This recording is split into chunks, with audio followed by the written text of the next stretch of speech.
pila ka mga bake shop sa lungsod sa Minglanilla ni angkong ni pasaka og presyo sa ilang baligyang mga pan, ilabi na ang mga tamison tungod matud pa sa kamahal sa mga sagol niini. Ani ang report ni Femari Dumabo. Naglumbay kini mga bake shop sa Salangkadan sa lungsod sa Minglanilla. Apan halos silang tanan itugan nga dunay gyud pagsaka sa presyo sa ilang pan. Sama na lang nining bake shop nga pila ka tuig nang nag-operate kinsa ditugan nga ang tag 5 pesos nilang pan, tag 6 pesos na karon.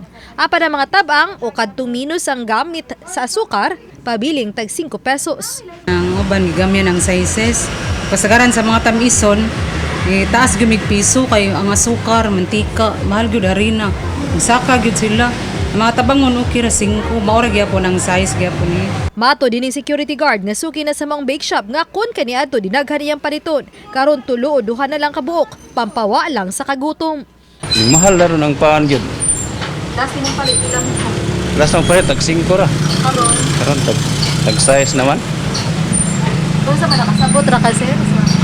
Kasabot ra ko kay tungod ng asukar ron mahal man. Apan minus na siyang snacks ang soft drinks tungod sa kamahal na niini.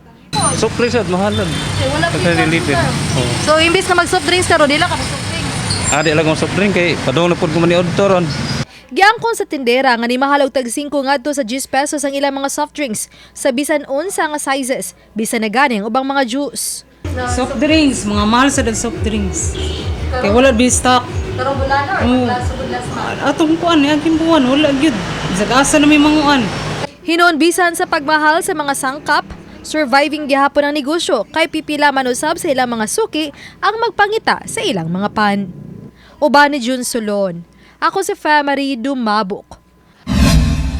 Balitang Bisdak.